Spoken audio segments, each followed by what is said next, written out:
pacientes que se haya determinado o se haya evidenciado una sensibilización alérgica, ¿vale? Para lo cual, pues es monoterapia con alérgenos. Ahora, díganme ustedes, doctores, ¿qué tienen en común todos los medicamentos que hemos revisado hasta el momento?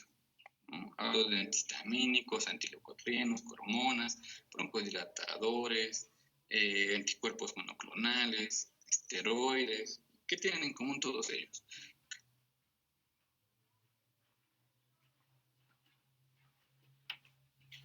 Que se utilizan como tratamiento sintomático.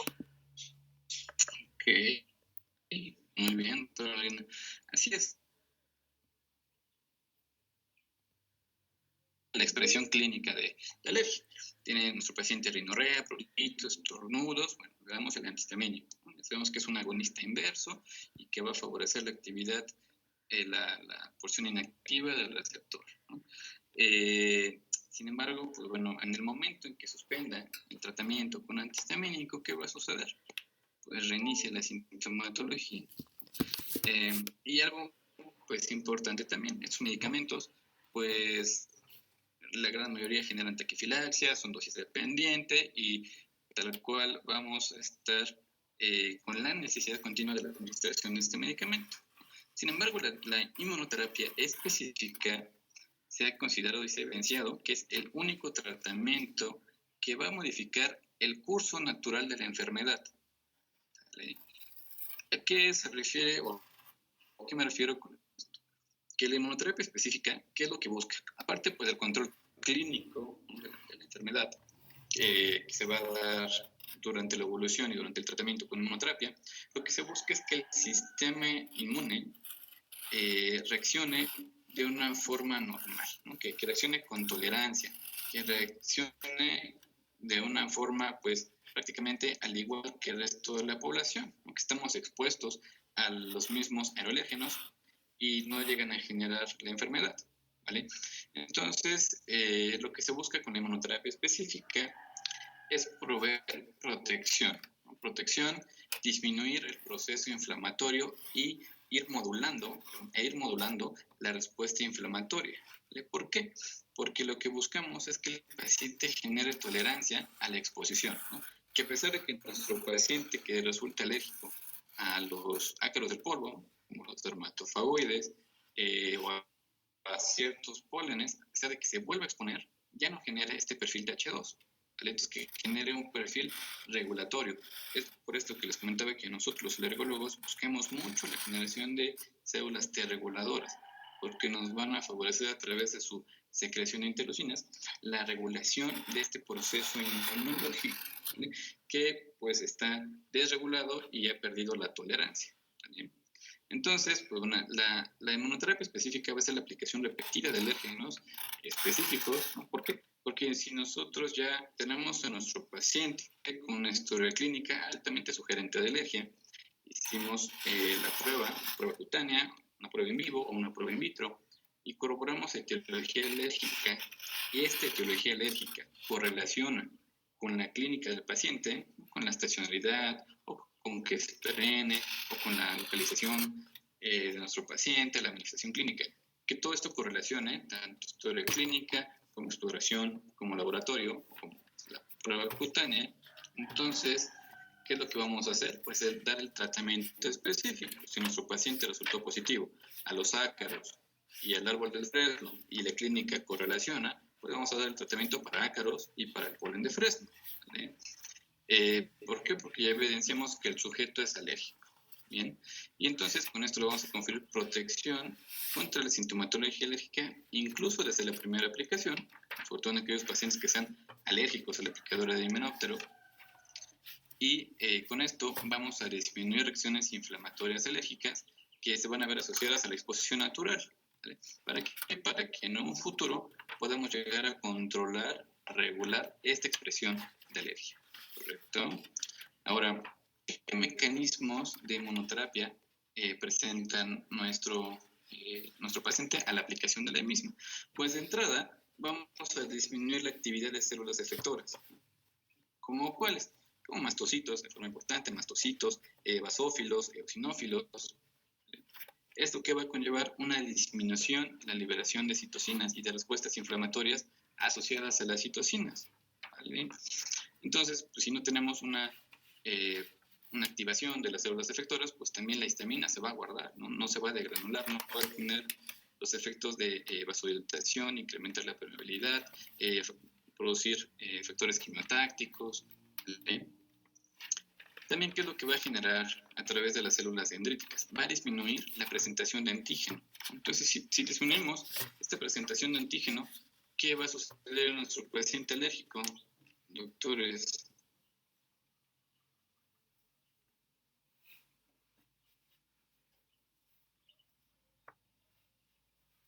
Digamos, doctor Alfredo García Zabaleta.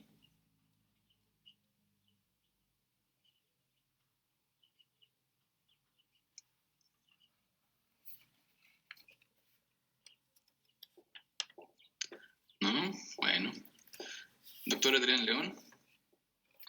Sí, doctor. Bueno, si hay una disminución de la presentación de antígeno, lo que vamos a tener por consiguiente va a ser una disminución de la producción de anticuerpos contra ese antígeno.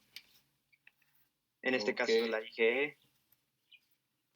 Muy bien, exacto. Entonces, muy bien, doctor Adrián.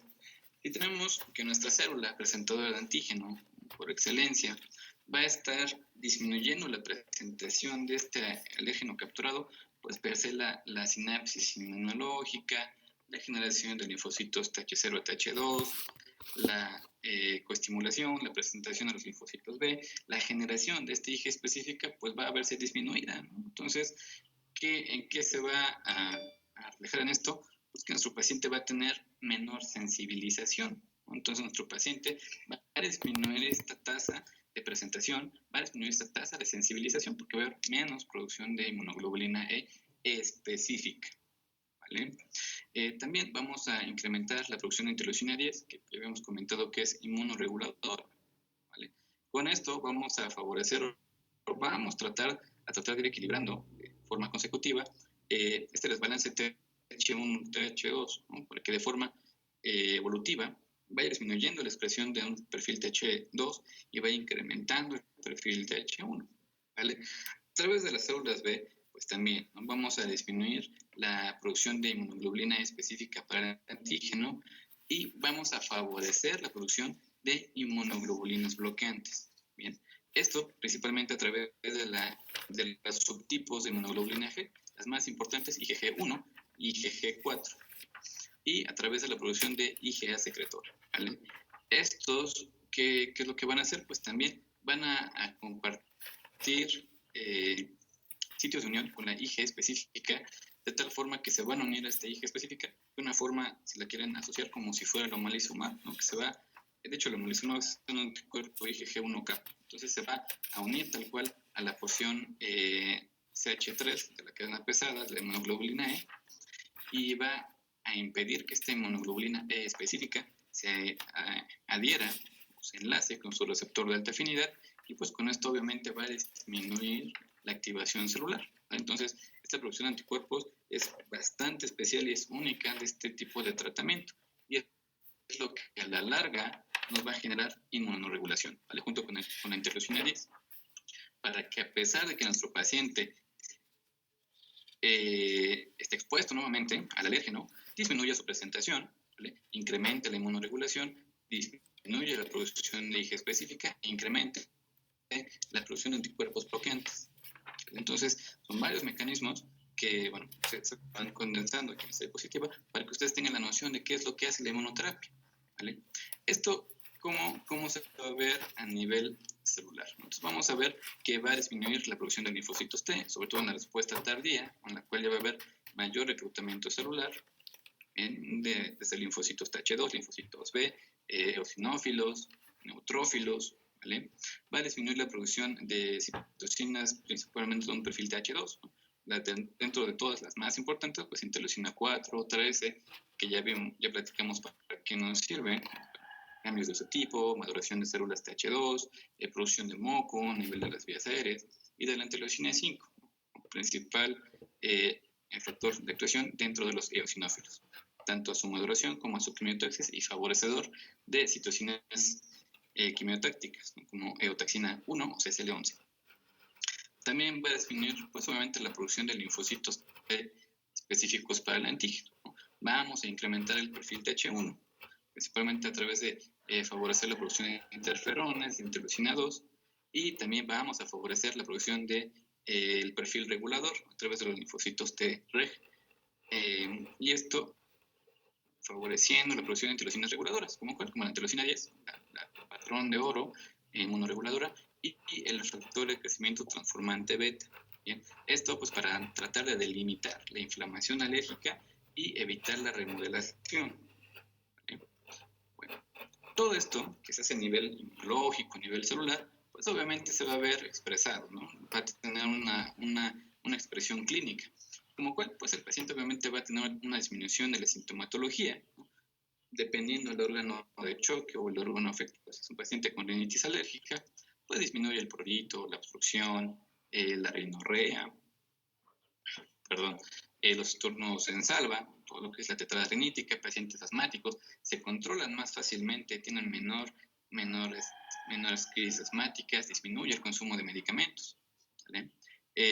También en aquellos pacientes que tengan un aporte, un contacto constante con el antígeno, también va a disminuir, obviamente, la reactividad con este antígeno. Un efecto, pues también propio de la inmunoterapia es que disminuye la reactividad de la piel. Entonces vamos a disminuir la reactividad del paciente ante las pruebas cutáneas, ¿no?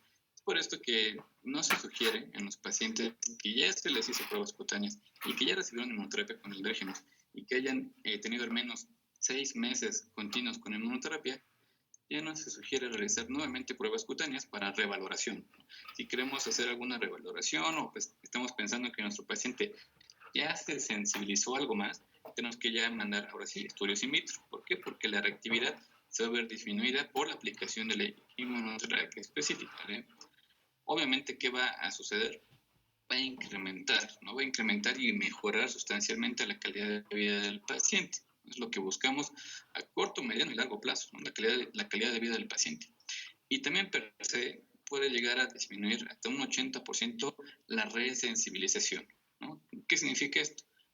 Tienen un paciente que vive aquí en Puebla, en el centro del país, le hacemos pruebas, salió positivo a nuevamente los ácaros y el fresno, pobrecito los traigo en jaque todo el tiempo estos ácaros y el fresno, le damos tratamiento, ya va, digamos, 2 o 3 años con tratamiento y de repente, se va a hacer el internado al norte del país.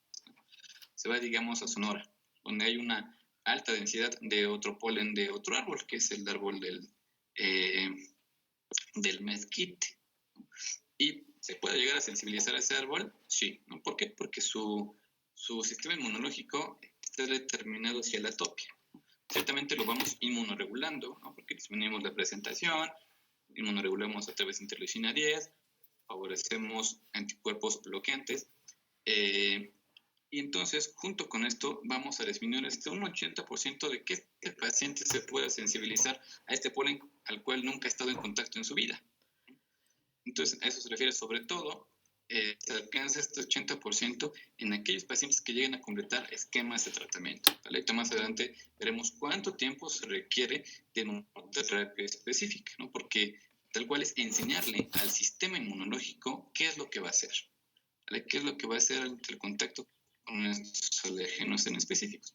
Y respecto a los cambios inmunológicos, bueno, aquí pueden observar dos gráficas, ¿no? La primera nos va a hablar de cuáles son los efectos celulares, ¿no? Principalmente a la primera aplicación.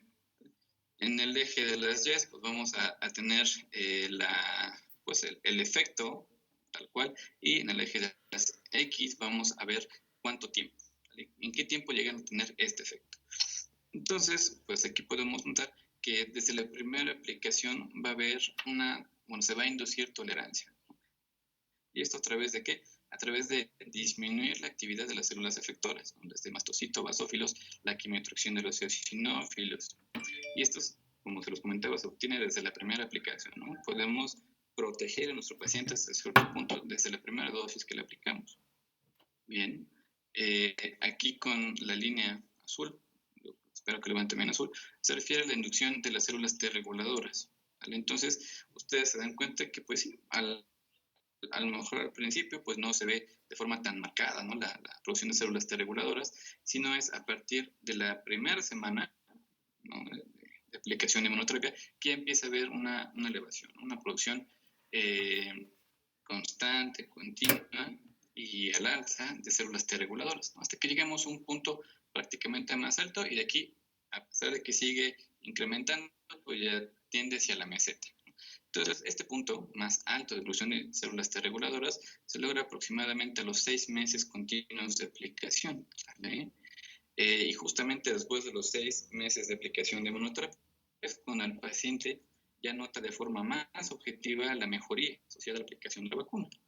Bien, ahora, esta línea amarilla, pues se va a referir principalmente a la disminución también de la producción de las células efectoras.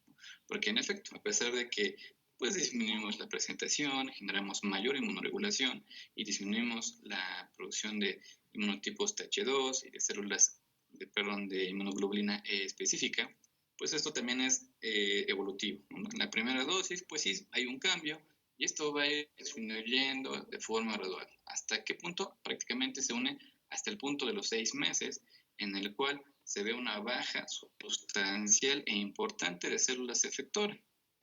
¿Vale? Y esto se va a ver obviamente también manifestado en el clínico, con un mejor control del paciente.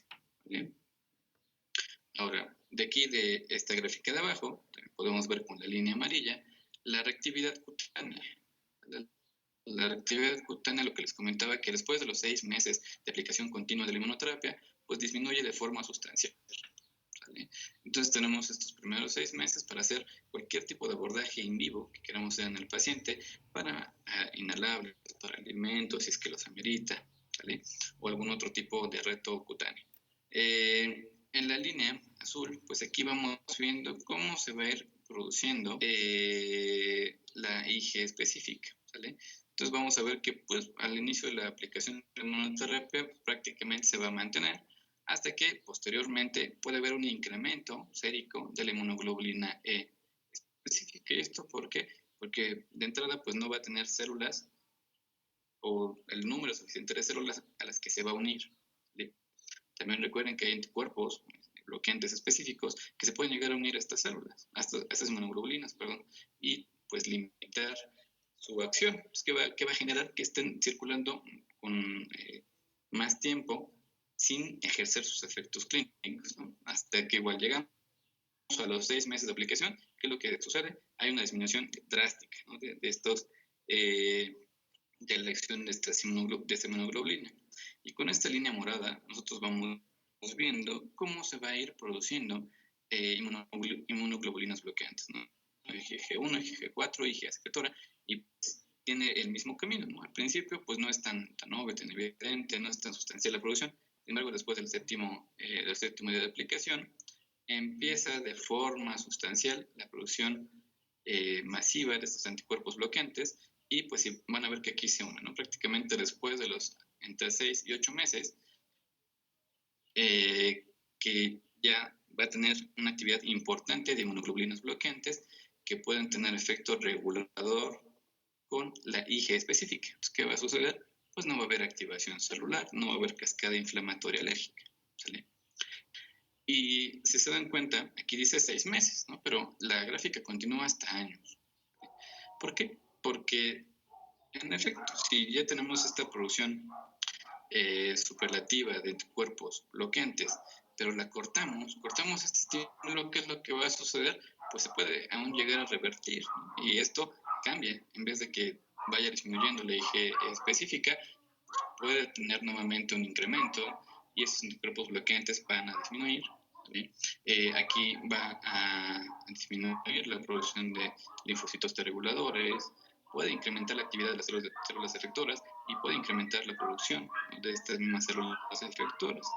Y hay la importancia de completar esquemas de tratamiento de vacunación con alergia. ¿Por qué? Porque si completamos todo esto, vamos a ver que la tasa de producción de células inflamatorias, de la tasa de producción de inmunoglobulina específica va a llegar a un nivel basal y prácticamente sin significancia clínica, ¿no? Y es ahí cuando el paciente se puede hablar de la curación, ¿no? Porque a pesar de que se vuelva a exponer al alérgeno, no generará síntomas, ¿vale? La clínica no va a ser evidente, ¿correcto?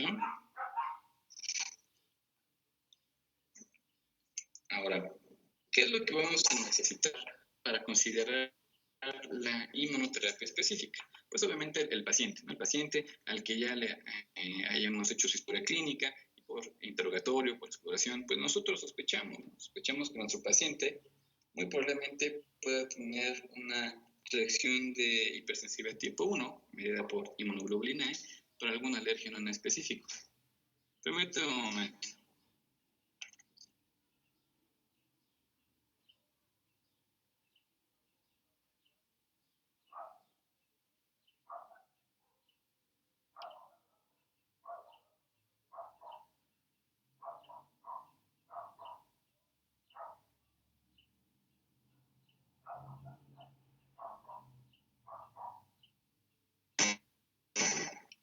Perdón, doctores.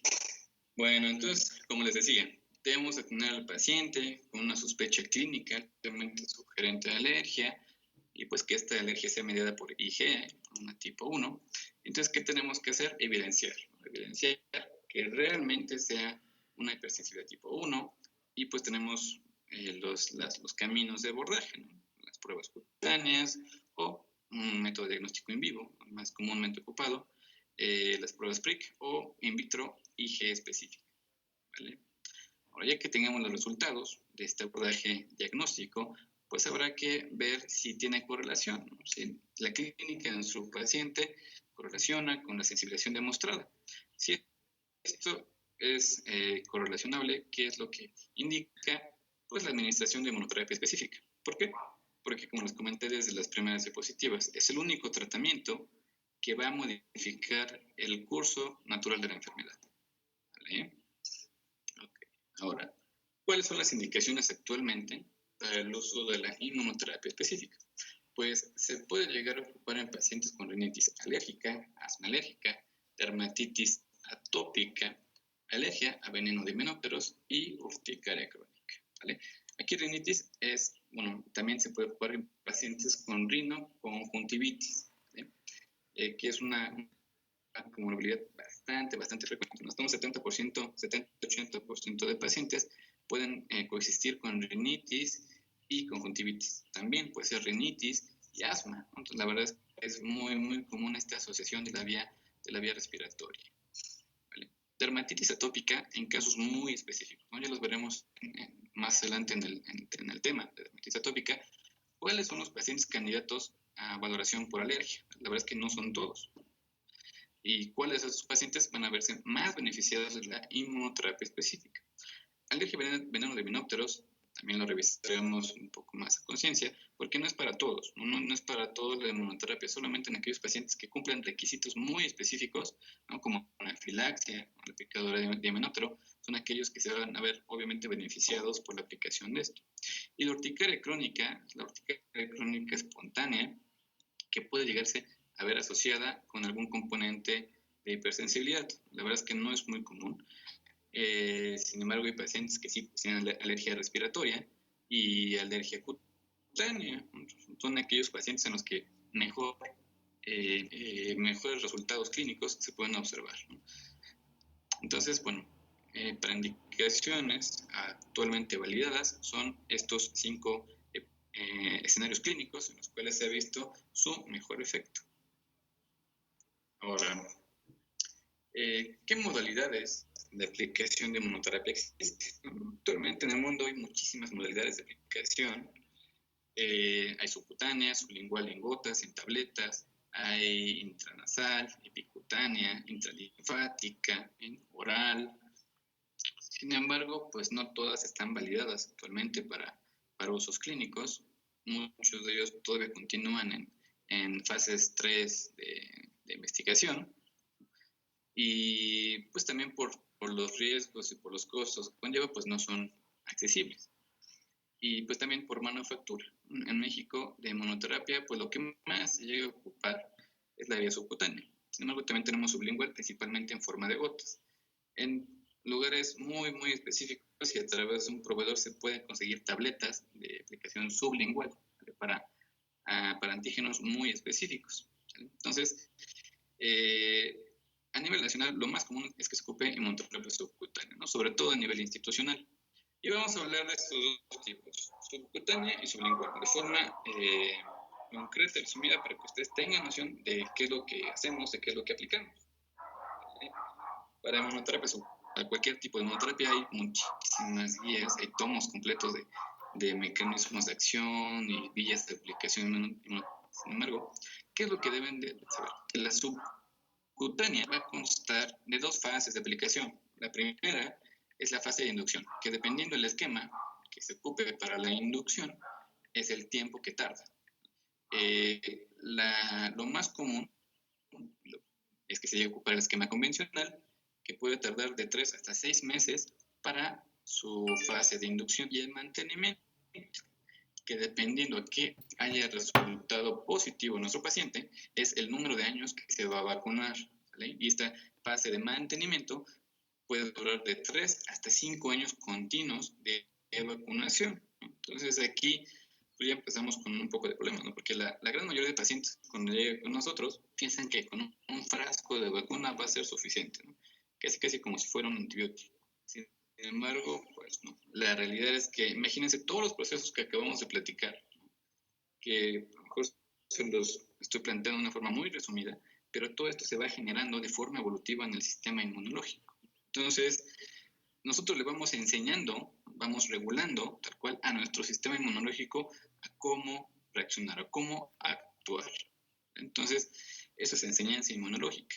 Imagínense si para enseñanza psicopedagógica, ¿no? O sea, el kinder, primaria, secundaria, prepa, licenciatura, ¿no? ¿Cuántos años requiere una persona, por ejemplo, un médico? ¿Cuántos años requiere para salir de la licenciatura? Solo de la licenciatura, ¿no? 5 años. Entonces, estos procesos psicopedagógicos llevan tiempo, también los procesos de enseñanza inmunológica, ¿no? De hecho, hay muchos artículos que sí lo toman como entrenamiento inmunológico, ¿sí? O sistema inmune entrenado. Entonces, esto lleva años, ¿no? Lleva años, y justamente en aquellos pacientes que logren completar estos esquemas de tratamiento son los que se ven con mayor beneficio. Ahora, respecto a la inducción, que son los diferentes tipos en los cuales podemos llevar a nuestro paciente una dosis máxima ya para el mantenimiento, pues tenemos tres grandes grupos, ¿no? Tenemos el Roche, Cluster y convencional. Aquí podría entrar otro cuadrito con Ultra Roche, ¿no?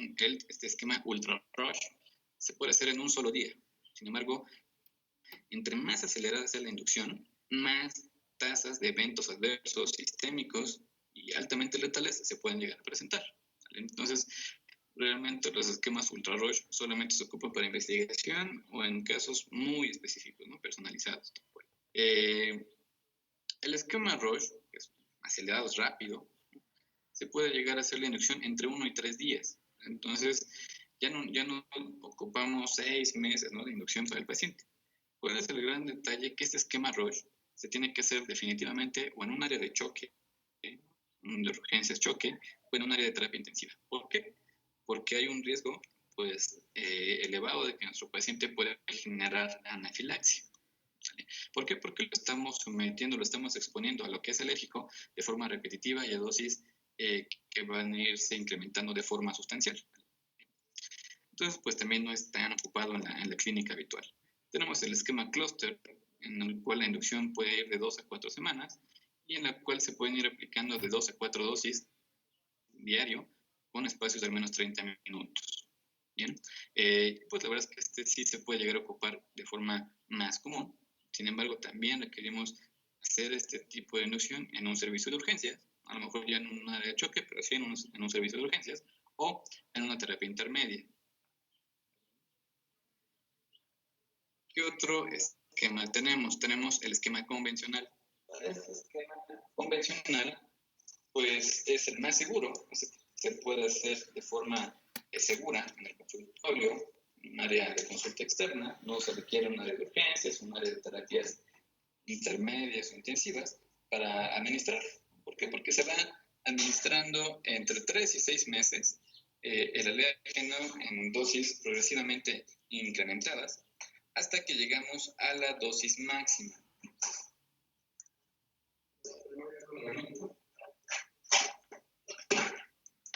Ahora esta dosis máxima ya va a ser mantenimiento. Entonces, ¿qué es lo que se ocupa de forma más frecuente o más común en México?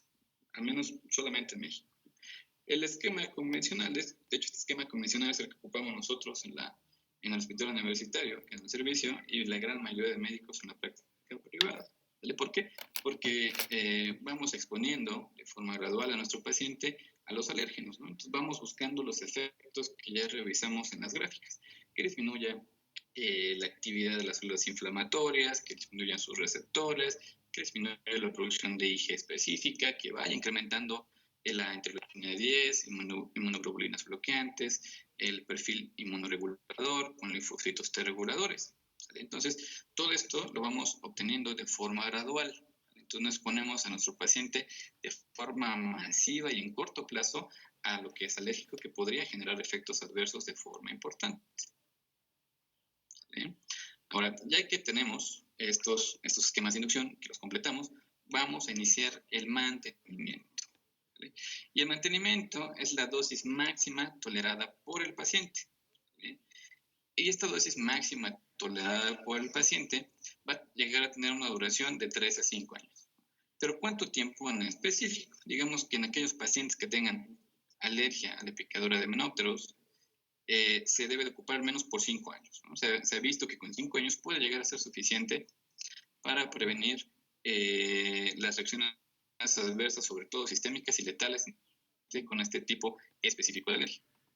Ahora, si en su paciente resultó positivo a pólenes, se ha visto que con 3 años de inmunoterapia en fase de mantenimiento, ¿no? Hablando de la inmunoterapia subcutánea, puede llegar a ser suficiente. Entonces, digamos,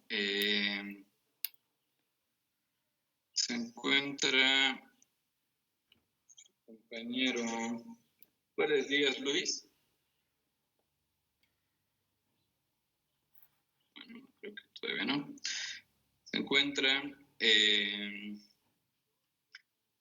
Ana Delgado Briones.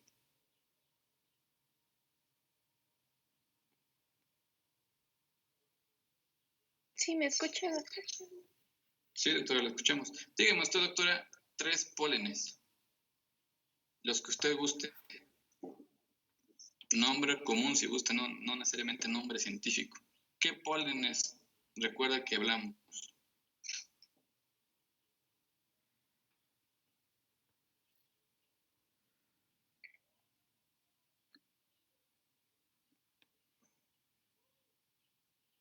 ¿No? ¿Alguien que recuerde 3 pólenes? Doctora Paola. Sí, doctor. Pues de los más comunes usted nos mencionó que era el del pasto, esto, y también no sé cómo se le llama su nombre no científico del árbol, que es Cupressaceae. Los cupresos, los cipreses, ¿no? Digamos que es uno de los más comunes, ¿vale? Tenemos, recuerden, el polen de la planta del epazote, del girasol, el mirasol, ¿no? Muchísimos otros que, bueno, fuimos revisando. Entonces, en aquellos pacientes, gracias doctora Paula, en aquellos pacientes que resulten positivo a este tipo de pólenes, pues la gran mayoría con 3 años de mantenimiento va a ser suficiente para completar el esquema y tener todos los efectos que ya revisamos. Sin embargo, en aquellos pacientes que tengan alguna reactividad para ácaros, dígase Dermatophagoides steronícinos, Dermatophagoides farinae, Plomia tropicalis, son los más comunes aquí en Puebla, sí van a requerir al menos 5 años continuos de vacunación en mantenimiento. ¿Por qué? Porque su alérgeno, al cual sus proteínas alergénicas, cuesta más trabajo llegar a tolerarlas, a regularlas y a generar bloqueo para esta inmunoglobulina específica. Aparte que la exposición puede ser masiva, ¿no? Sobre todo, imagínense este este año de confinamiento, que prácticamente desde marzo y hasta la fecha seguimos confinados a la exposición intradomiciliaria de los ácaros del polvo. Entonces, esta exposición masiva y frecuente de los ácaros genera que requeramos más tiempo de vacuna para regular la exposición. ¿Sale? Bueno. Ahora, de la inmunoterapia sublingual, como les comentaba, se puede aplicar en forma de gotas o en tabletas o extractos sublinguales en comprimidos. Bien, son las dos grandes modalidades. Los extractos acuosos, no en forma de gotas, se pueden hacer mezclas más convenientes. Los que ya vienen en comprimidos ya vienen tal cual para qué, ¿no? Tenemos para ácaros, tenemos para gramíneas, para pastos y para ciertos árboles, ¿vale? No es como que tengamos para todo. Hay tabletas muy específicas a las cuales pues obviamente ya no se puede hacer algún tipo de mezcla, ¿no? Porque ya viene manufacturado. Ahora, la gran ventaja de esta inmunoterapia sublingual es que es mucho más tolerada por el paciente, ¿no? Subjetivamente el paciente pues va a tolerar mucho más aplicarse una vacuna en gotas que una vacuna por un piquetín. Entonces, yo creo que de aquí todos, si nos dan a elegir entre aplicación de un medicamento por parenteral, ¿no?, que implique una aguja, o un medicamento por vía oral, pues ¿qué elegirían, doctores? Sublingual. Ok, pues oral, ¿no? Yo creo que la mayoría ocuparíamos la inmunoterapia en la cual no necesitaríamos la aplicación con algún otro instrumento, punzocortante. Entonces, la verdad es que es mucho más tolerado. Obviamente, pues tiene indicaciones muy precisas, sobre todo de la técnica de aplicación, ¿no? Porque los pequeñitos, que pues, son los que obviamente más se ven beneficiados de esta vía de aplicación, porque pues no los andamos inyectando, hay que jugar mucho con ellos, ¿no? ¿Por qué? Porque tiene que estar el vial, la gota, la vacuna, en el plexo sublingual y mantenerse al menos por 2 minutos, ¿vale? Lo ideal serían 2 a 3 minutos sin que se llegue a deglutir. Entonces hay que estar jugando ahí con el pequeñín, tener la estrategia más idónea para que podamos distraerlo y se pueda aplicar la vacuna y se absorba. Obviamente es una vía bastante segura. Si ustedes me preguntan, ¿no, doctor, ¿y cuál es más efectiva, la sublingual o la subcutánea? Las dos son iguales de efectivas, ¿vale? Las dos son bastante seguras. Sin embargo, esta vía sublingual es más segura, ¿vale? ¿Por qué? Porque pues, se ocupa la absorción a través de mucosas. Es bastante diferente que en aquellas aplicaciones subcutáneas, ¿no? Que sí vamos a tener la absorción más acelerada y una reacción adversa pues con mayor factibilidad. Y es tan segura esta inmunoterapia sublingual que se ha evidenciado que la dosis puede llegar a ser hasta 400 veces mayor que en la inmunoterapia subcutánea, ¿vale? Entonces, esta inmunoterapia se le ha conocido también como inmunoterapia de alta dosis, ¿no? La high dose immunotherapy. Y también pues es tan segura y favorece el apego al tratamiento que se ha evidenciado que puede llegar a ser suficiente el mantenimiento con este tipo de extractos sublinguales por 3 o 4 años de tratamiento de mantenimiento, ¿vale? Incluso, dependiendo de qué tipo de extracto alergénico, si son estandarizados, no estandarizados, de manufactura mexicana, europea o de donde vengan, hay esquemas que incluso se puede obviar los 3 a 6 meses de inducción. Entonces, la verdad es que tiene bastantes características que lo hacen idóneo, ¿no? Y esto obviamente pues ya depende del lugar donde se aplique. Entonces, la gran mayoría de instituciones que va a tener subcutánea. Una que otra institución por ahí tiene sublingual y pues no es como para todos. Y en la práctica privada, yo creo que ya casi todos tenemos de ambas modalidades de aplicación. ¿Qué es lo que se llevan más? Obviamente lo sublingual. En pequeños, niños y adultos preferimos las gotitas. Ahora, aparte de que, o más allá de que sean bastante seguras y obviamente altamente efectivas, pues tienen algunas contraindicaciones, ¿vale? Y vamos a hablar de las contraindicaciones tanto sublinguales como subcutáneas. Ahora, de las absolutas, pues obviamente no se podría o no se debería aplicar la vacuna en aquellos pacientes que tengan o que lleguen a nuestra consulta con una exacerbación de la patología alérgica. ¿Por qué? Porque si llega con una exacerbación de la clínica alérgica y nosotros le aplicamos, ¿no?, de forma importante el alérgeno, pues ¿qué va a generar? Una crisis. Si es un paciente con asma, vamos a generar una crisis asmática, o si es un paciente con dermatitis, con rinitis, con lo que sea, podemos incrementar la clínica de esta manifestación alérgica.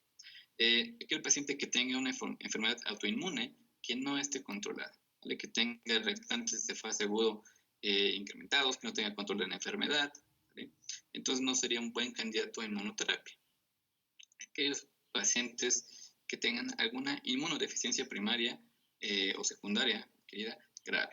Entonces, hay que individualizar muy bien a estos pacientes que puedan llegarse a verse beneficiados por estos tipos de inmunodeficiencias. Aquellos que tengan alguna enfermedad oncológica, neoplasias o algunas enfermedades inflamatorias crónicas. En estos casos, pues no se puede, ¿no?, sobre todo cuando la enfermedad esté activa. No es conveniente iniciar la inmunoterapia. Aquellos pacientes con asma grave, ¿no?, descontrolados. ¿Por qué? Porque podemos favorecer la gravedad de la enfermedad y la gravedad de una crisis. Entonces, también no es conveniente iniciarlo en estos pacientes. Primero hay que controlar el asma, y ya que esté con mejor control de la patología respiratoria, podríamos iniciar de una forma más segura la inmunoterapia específica. Y en aquellos pacientes con algún trastorno mental grave, que también pues va a generar una adherencia baja al tratamiento.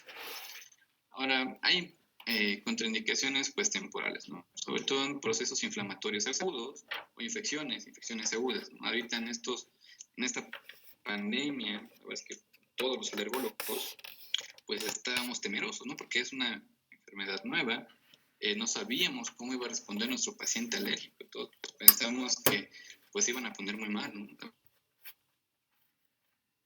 Tuvimos esa idea. Sin embargo, ya un año de pandemia ha salido mucha evidencia científica a la luz que esos pacientes, más aún, ¿no?, los pacientes alérgicos podrían llegarse a ver un poco más protegidos respecto a la infección por coronavirus, ¿no? ¿Qué significa esto? Que sí, se desinfecta, ¿no?, pero la gravedad es menor en aquellos pacientes alérgicos, ¿no?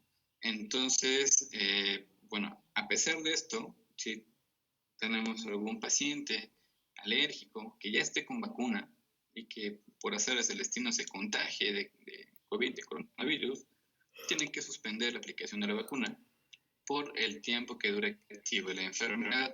Ya una vez remitiendo o disminuyendo la actividad de la enfermedad, puede reiniciarlo. Entonces, regularmente, pues los pacientes suspendían entre 2 a 3 semanas la aplicación de la vacuna, ¿vale?, y no había mayores complicaciones.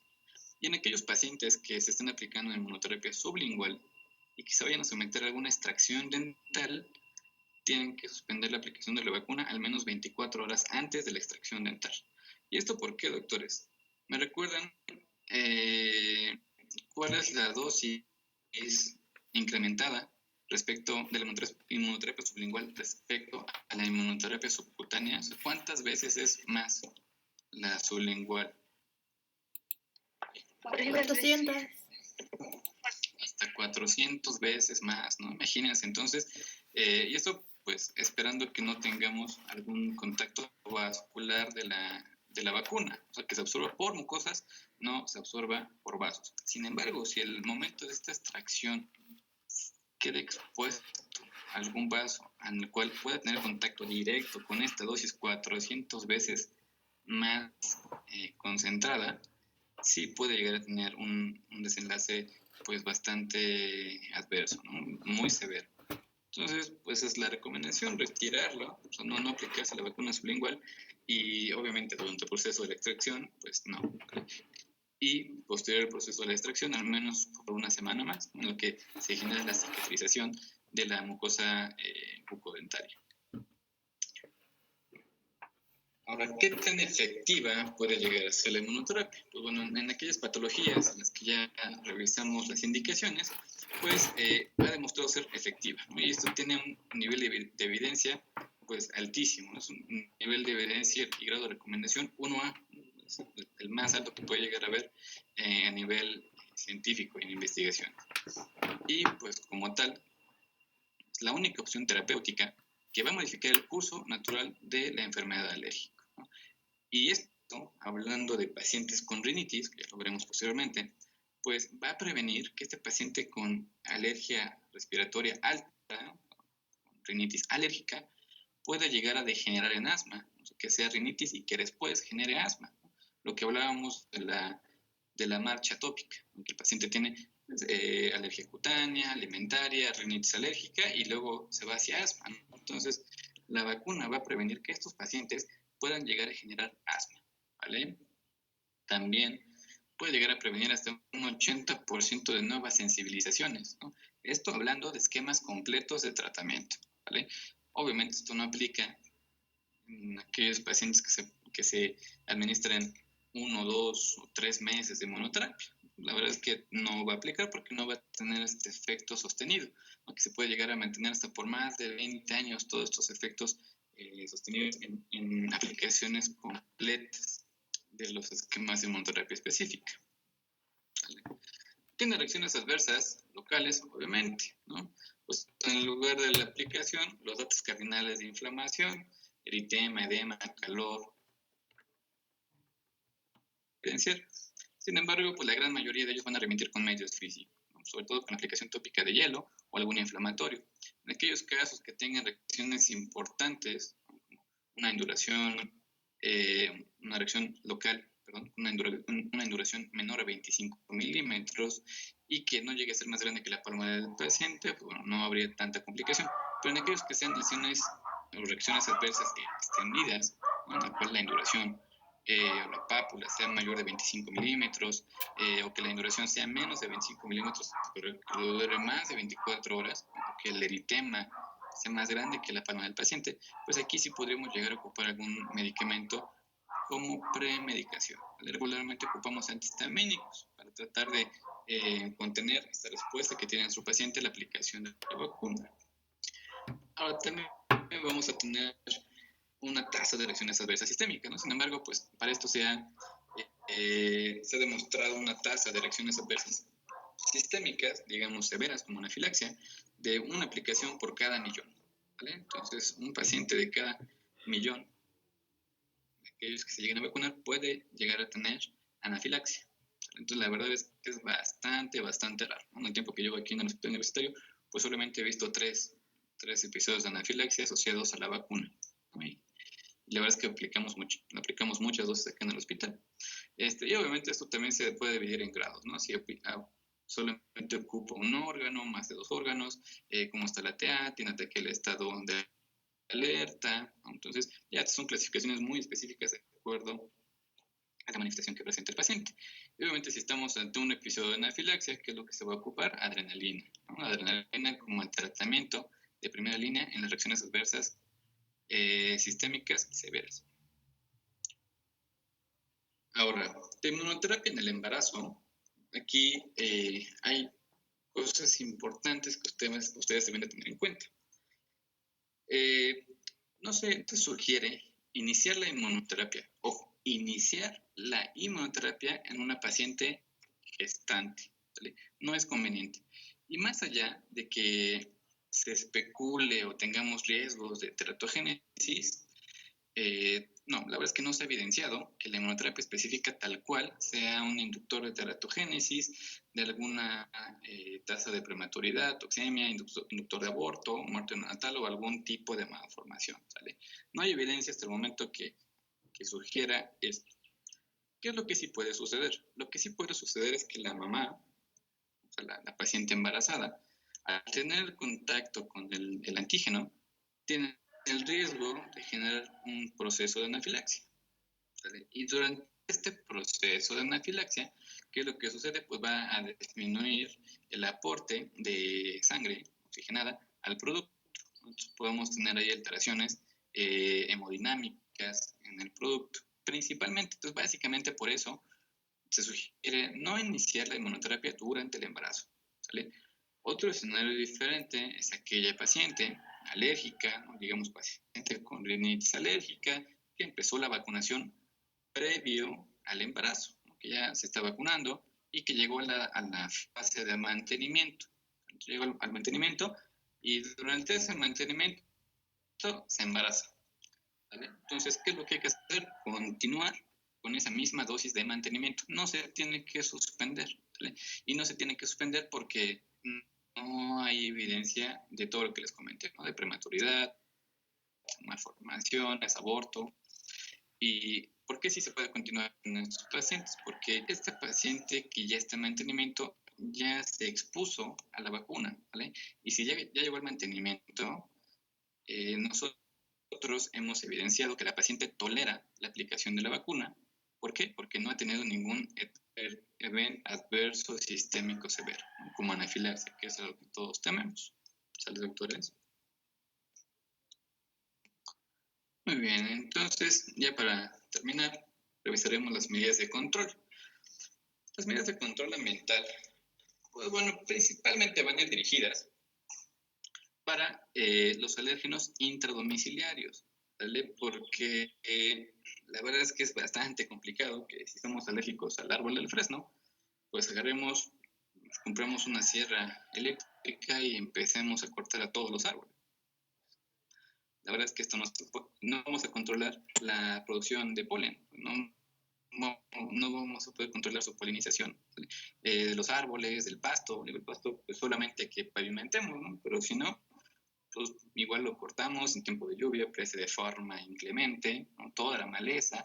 Entonces la realidad es que el polen, ¿no? Todos los alérgenos extradomiciliares, no se pueden llegar a controlar de forma eficiente. ¿Qué sí podemos controlar? Todo aquello que está dentro de nuestras casas. ¿Y cuál es el más común que está en nuestras casas? Pues el ácaro, ¿no? El ácaro del polvo, que está de forma importante en las camas, en todos aquellos libreros jugueteros, tapetes, alfombras, cortinas, ¿no? Ropa de cama. Entonces va a estar importante. Entonces hay medidas para el control de estos ácaros. Y dentro de las medidas se han propuesto medidas de bajo costo, se llama alto impacto y bajo costo, ¿no? Como la ventilación, ¿no? Habrá que ventilar la habitación de forma importante, diario, sobre todo antes de las 9 de la mañana o después de las 6 de la tarde, que es cuando hay una menor cantidad de polen en el medio ambiente y de contaminantes, ¿no? Entre comillas. Que la recámara sea austera, ¿no? Que solamente contenga literal, pues, de preferencia la cama del paciente y uno que otro mueble, ¿no? Para espejos o cajoneras, pero pues preferentemente no tener libreros, jugueteros, peluches, miles en cama, repisas para peluches, juguetes, porque todo esto pues va a ser un amplio reservorio de polvo.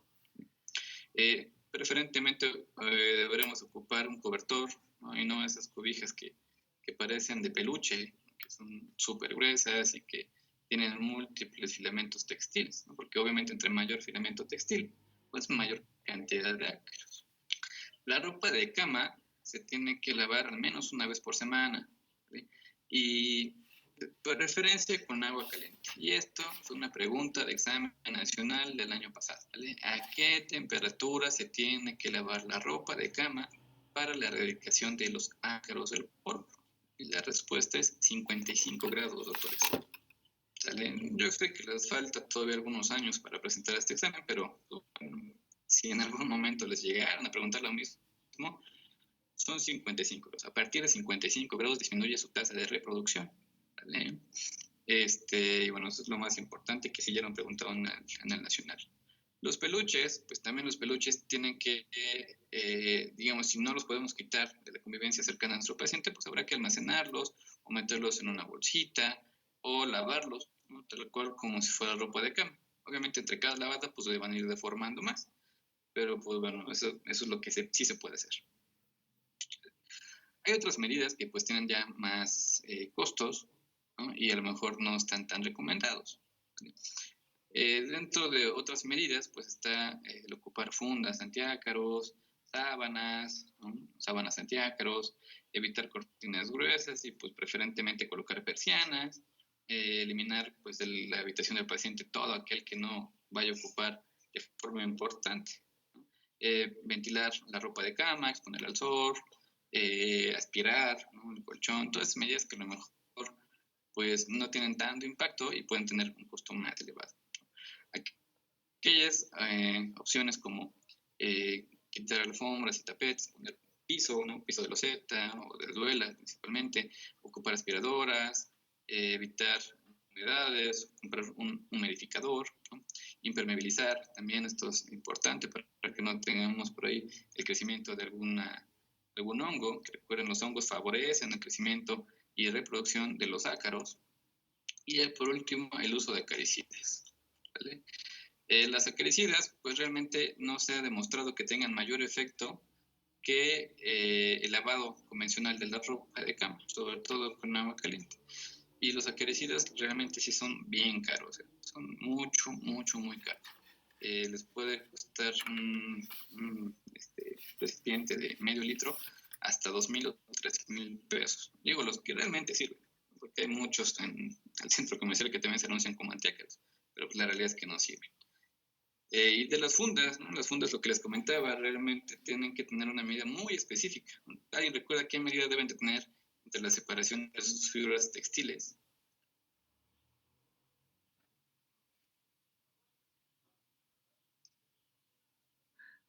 ¿Alguien, doctores? A la una, a las dos, ¿no? Bueno, a la doctora Paola, que levantó su manita. Sí, la vez pasada nos comentó que las fibras textiles deben de tener un tamaño menor a 10 micras para que no pasen ni los ácaros ni sus heces fecales. Así es, doctora, muy bien. Sobre todo las heces, ¿no? Que tienen una medida de entre 10 y 40 micras.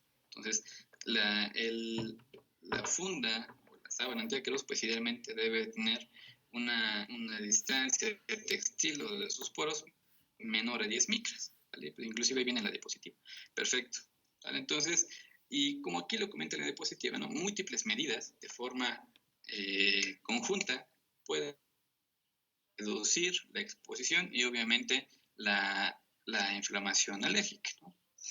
Ahora, otro también importante para tener en cuenta pues son las cucarachas, ¿no? Y para las cucarachas pues tenemos muchas medidas que podemos hacer de forma rutinaria, ¿no? Como guardar convenientemente los alimentos, ¿no? Sobre todo en recipientes herméticos, evitar que se acumulen trastes sucios de toda la semana, ¿no? Y llegarlos a lavar solamente sábados y domingos, porque pues esto va a generar que las cucarachas tengan de dónde alimentarse, ¿no? Y obviamente, ¿qué es lo que van a hacer? Pues van a buscar el lugar más cercano para estar dentro del lugar donde sí los alimente. Entonces pueden llegar a generar múltiples colonias de cucarachas. Los contenedores de basura, pues de preferencia tienen que estar fuera de casa y con cierres herméticos, preferentemente, ¿vale?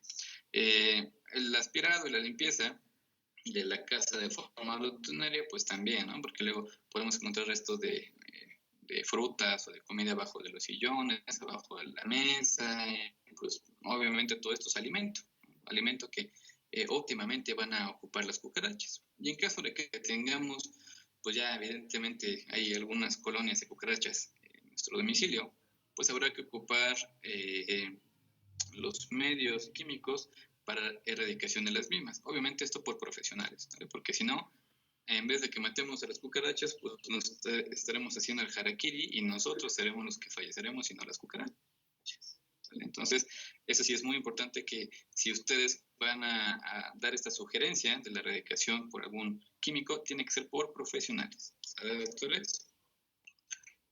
Muy bien, y eso sería todo de esta parte. ¿Alguna duda que tengan? ¿Preguntas, doctores?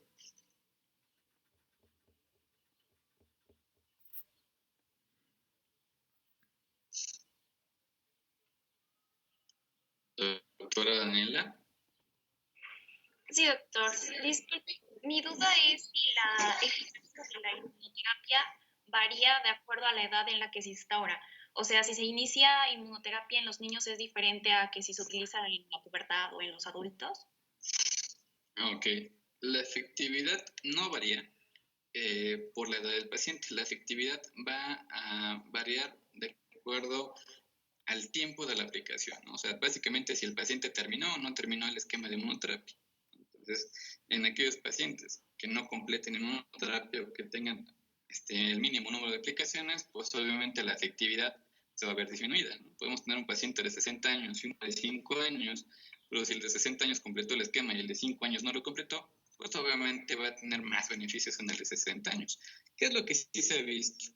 Que los pacientes pediátricos que inician la inmunoterapia en edades tempranas tienen una respuesta más rápida, ¿no? Clínicamente mejoran más rápido. ¿Vale? O sea, la evidencia clínica de mejoría es más evidente y más pronto en pacientes pediátricos que en pacientes adultos, pero la efectividad es la misma a cualquier edad. Gracias, doctor. ¿De qué? ¿Alguna otra duda, doctora Dulce Karina? Doctor, conforme a los precios en cuestión de la subcutánea y la sublingual, ¿qué tanto se varía en los medios particulares? Pues en medio particular realmente depende. Depende mucho del médico, depende de la institución, depende del extracto en el que se ocupe. Regularmente sí es discretamente más cara la sublingual, pero no es tanta la diferencia respecto a la subcutánea. Sin embargo, pues siempre hay que tomar en cuenta que en la sublingual pues ya no se requiere comprar jeringas, ¿no? Es el botecito con un gotero dosificador y será suficiente. En la subcutánea pues está el frasco, ¿no? Y hay que comprar jeringas. Regularmente ocupamos de insulina para la aplicación. Entonces, regularmente se aplican 2 veces por semana o ya en fase de mantenimiento 1 o 2 veces por semana. Entonces, realmente ya en costos, digamos que mensuales de ambas vacunas, quedan prácticamente iguales, ¿no? Porque a pesar de que sea discretamente más cara la sublingual que la subcutánea, para la subcutánea tienen que comprar otro producto, ¿no? Como las jeringas. Gracias, doctor. ¿De qué? Doctor Adrián. Sí, doctor, ahorita me surgió la duda de que si un paciente quiere pasar de una terapia sublingual a una cutánea o viceversa, ¿tiene que haber un procedimiento específico o puede ser de inmediato? O sea, Se puede pasar, ¿qué es lo más común? Que el paciente cambie de una subcutánea a una sublingual, porque realmente los pacientes después de 6 meses de aplicación de la subcutánea ya resienten las aplicaciones, ¿no? Ya les duele más, ya la toleran poco, por dolor, no por el antígeno, ¿vale? Entonces son más comunes que cambien de una subcutánea a una sublingual. Y sí se puede hacer en esta vía subcutánea sublingual sin problema, ¿vale? Y ya, si el paciente que es muy, muy poco común que cambie de una sublingual a una subcutánea, también se puede hacer. Sin embargo, sí requerimos al menos 2 meses de inducción de la subcutánea, ¿vale? Porque recuerden que son esquemas diferentes. ¿Sí, doctor? sí, gracias. ¿Alguna otra duda, compañeros? Doctora María Fernanda. Si un paciente, o sea, ya empezó la inmunoterapia, pero por X o Y razón dejó de tomarla y después de años, por ejemplo, quiere volver a hacer la inmunoterapia contra ese cierto alérgeno, ¿se inicia desde la fase de inducción o a partir de la fase de mantenimiento o cómo? Ok. Hablando de la inmunoterapia subcutánea, si estamos en la fase de inducción y el paciente no se le aplica por 2 meses o más, se tiene que reiniciar el esquema, ¿no? El primer frasco. Se pierde todo el estímulo inmunológico, ¿vale? Obviamente si pasa más de un año, pues incluso se tiene que volver a reevaluar al paciente inmunológicamente hablando. ¿Por qué? Porque se pudo haber sensibilizado algo más, ¿vale? Y de la inmunoterapia sublingual es básicamente lo mismo. Si ya en este caso sería mantenimiento de la sublingual, si tiene más de 6 meses sin aplicarse la vacuna, se tiene que reiniciar desde el primer frasco, ¿vale? Porque se pierde este estímulo inmunológico. ¿Sale, doctoras?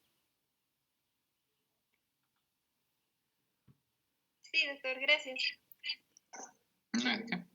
Muy bien. Pues entonces, con eso concluimos esta unidad de tratamiento de las enfermedades alérgicas. Son 4 o 5 de la tarde, vamos a darnos un descanso. Nos vemos nuevamente 4:15 de la tarde para continuar con el tema de rinitis alérgica. ¿Doctores? Entonces nos conectamos nuevamente.